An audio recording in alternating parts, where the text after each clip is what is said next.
WhatsApp guys, কি খবর সবার? আশা করি সকালে ভালো আছো। আমি কিন্তু ভালো নেই, কারণ তোমরা আমার ভিডিওটা দেখছো কিন্তু চ্যানেলকে সাবস্ক্রাইব আর ভিডিওতে লাইকই করছো না। তাই তাড়াতাড়ি চ্যানেলটিকে সাবস্ক্রাইব এবং ভিডিওতে লাইক করে দাও। আচ্ছা, সামনে তো দেওয়ালি। এই দেওয়ালিতে মানুষ কি করে? অবভিয়াসলি বাজি ফোটাই। আচ্ছা, তোমরা এই দেওয়ালিতে কি করো তা কমেন্টে লিখে যেও তো। আচ্ছা, এবার না ভাবছি অনেক ফটকা বাজি কিনবো। এগুলো কেনার জন্য টাকা লাগবে, তাই না? তাহলে দেরি কেন? তাড়াতাড়ি বাবার কাছে চলে যাই। বাবা, আমার না টাকা লাগবে, দেওয়ালির জন্য ফটকা বাজি কিনবো। যত সব ফালতু খরচ, তা বল তোর কত টাকা লাগবে? ওই মাত্র 5,000 টাকা। 5,000 টাকা মাত্র? আমাদের সময় জানিস 5 টাকায় অনেক ফটকা হতো, যা 5 বছরে শেষ করা যেত না। থাক বাবা, তুমি আর তোমার যুগের কথা বলতে হবে না। তুমি একবার কথা শুরু করলে তা শেষ করতে সন্ধ্যা হয়ে যাবে। তার চেয়ে বরং আমাকে 3,000 টাকা দাও। এই নে, ধর। সব টাকা কিন্তু খরচ করবি না। আসলে আমার বাবা না পুরনো যুগের মানুষ, কথায় কথায় তার যুগের কথা টেনে নিয়ে আসে। তাহলে তাড়াতাড়ি R15 নিয়ে চলে যাই।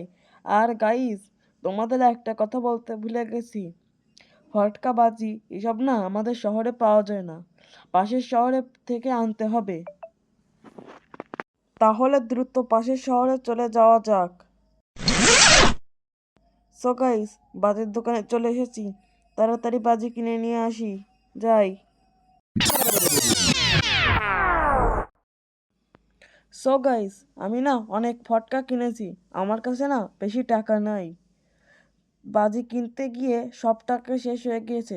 তাহলে তাড়াতাড়ি বাড়ি চলে যাওয়া যাক। বাজিগুলো রোদ্রে দিতে হবে তো, তাই না?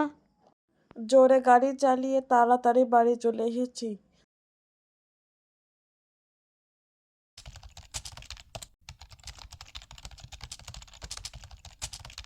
তাড়াতাড়ি বাজিগুলো রোদ্রে দিয়ে দিই, কারণ বাজি রোদে দিলে ফাটানোর সময় জোরে শব্দ হয়। আর সন্ধ্যাবেলায় 5টা 6টা বাজি ফাটাবো।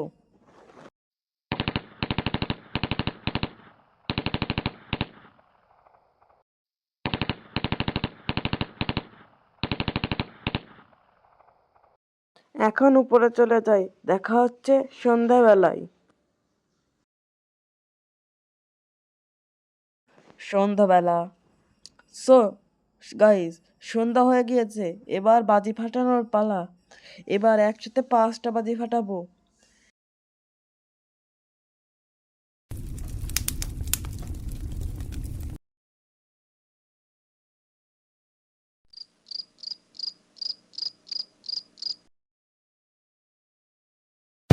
গাইস, কি জোরে শব্দ হয়েছে! তাহলে এই ভিডিওতে এই পর্যন্ত, দেখা হচ্ছে পরের ভিডিওতে। Thanks for watching.